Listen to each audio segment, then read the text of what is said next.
أنا الأم الحزينة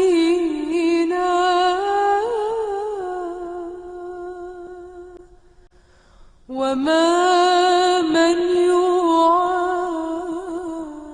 يعزيها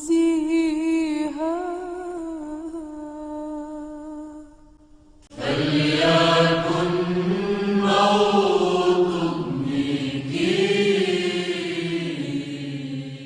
God is the one who calls, and we have to listen.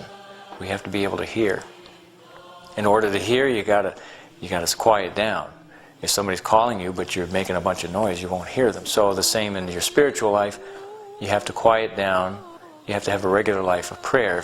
Prayer is to raise your mind and your heart to God.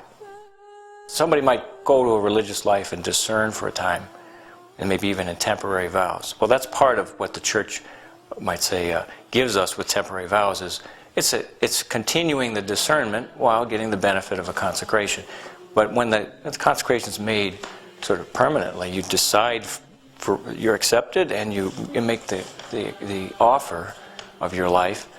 It's not something you want to take back. So when our community began in 1978, our founder, Father Abbot William Driscoll, he started with the inspiration of God and the help of His grace. He started in Rockport, Massachusetts, and after a couple of years he encountered the Maronites and met the Maronite Archbishop, Francis Zayak, who is retired now. He invited Father Abbot to become Maronite. He was Latin. He was under the Archdiocese of Boston when he began. And he met Bishop Zayak, and Zayak said to him, "Why don't you become Maronite?" Because, he says, the whole history of the Maronites is monastic. You want this monastic community. You want to begin. He says, and in our Maronite church here in the United States, the Maronite diocese was, in that time, was the entire United States, we don't have any monasteries. And he says, in Maronite history, that's unheard of, that you have Maronites where you don't have monks. So that's how, more or less, the two met, our way of life and the Maronites. And so in the early 1980s, Father Abbot began in 1978. In the early 80s is when they decided, the Maronites accepted us, they invited us, and then they accepted us as part of the Maronite Church, Maronites here in the United States. And we began in Rockport, and we ended up here in Petersham, Massachusetts, after a couple of moves. The Maronites, of course, are Catholics of the eastern part of the Catholic Church, like you have Byzantines and so forth. They're under the Pope. They've always, one of the privileges of the Maronites is that they've always been under the Pope. There's no, they might say, Orthodox counterpart to the Maronites. So since 1978, we've been with Father Abbot as our spiritual father under St. Maron, under the Maronites.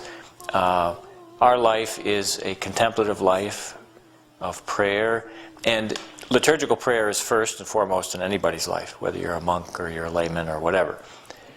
That's our first prayer, because that's the prayer of Christ and the prayer of the Church. So we join ourselves to that prayer.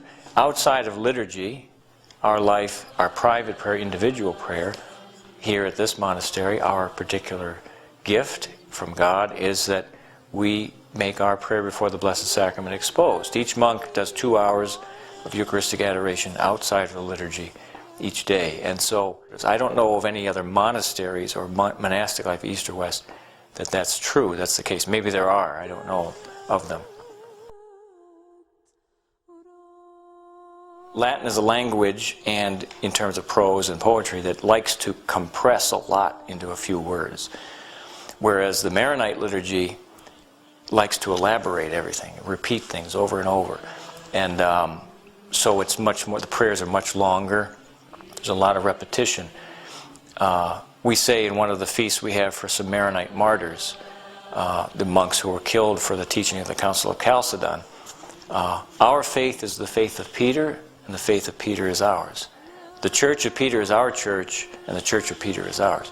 So they like to repeat things. They like to, just like anybody who loves to ruminate on something, to think of something that's delightful and good and holy and true, you like to think about it over and over. And so that's what's characteristic, at least to me, from being here for a few years. Most of our liturgy is in English, but there are some prayers or hymns that we always have in Aramaic, which is the language our Lord spoke. we have always at Mass, the consecration is always chanted and always in Aramaic. Some other prayers during the Mass, like we call it the Trisagion, or in Aramaic, the Kadishat Aloho, Holy God, Holy Strong One, Holy Immortal One, have mercy on us. We always chant that in Aramaic. We also do, it's not mandatory, but we've chosen to do it, is at midday prayer we chant the Lord's Prayer, the Our Father, in Aramaic. So that's a privilege. The one privilege of the Maronites, they always say, is that they've always been under St. Peter and his successors. And the other is that we have, as our language, the language of Christ himself for our liturgy. So, as a friend of ours said many years ago, he used to run some errands for us, and he used to go uptown, and some of the locals they asked him once, they said, well, are you their contact with reality? And he said, no, they're my contact with reality. And the reason is, I think, because God is reality. That's the real thing, is God himself. When you live a life without that, they call that the real world, but that's the illusion. And that's why it's so frantic and so crazy, is because they're missing the one thing that's real. And so when people come here, that's in some way what we give it to them, not by any design. It's just that's what happens. That's the natural, you want to call it the dynamic of our life, is that we give ourselves to God. Well, he uses us as instruments to give himself to others. And that's what I think people who actually come down here, that's what that I can only tell you what I've heard them say. And then others who maybe never come here, I suppose that's our best contribution, is that we become sort of like the light on the stand our Lord spoke of in the Gospel. Despite ourselves, despite our own limitations and sins, we give light to the world in a certain way. So we begin at 5, the bell rings at 5 o'clock, and we go to prayer at 5:20. We have our morning prayer, which lasts, given the season, it's between 30-40 minutes, so until about 6 o'clock. Then we have quiet time for adoration of the Blessed Sacrament before Mass, or they'll do some spiritual reading or study before Mass. Mass is at 7:30, which ordinarily weekdays would last about an hour. From 8:30 or so, when Mass ends, until basically noontime, that's more time. Some monks do chores. Somebody has to cook the noon meal, and somebody's got to greet guests if they have to come or go. And so there's some chores, but usually the morning time is for more adoration, study. Some of the monks might take a walk, get some exercise in the morning.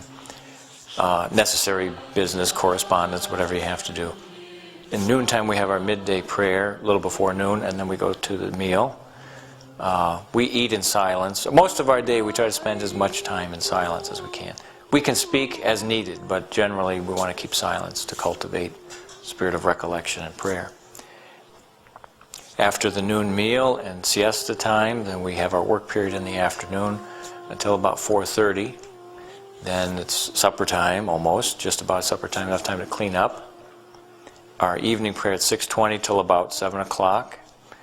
And then after that, most nights, it's sometimes there's classes they'll have in the evening for philosophy, theology, whatever it might be, for novices, for the rule, anything else.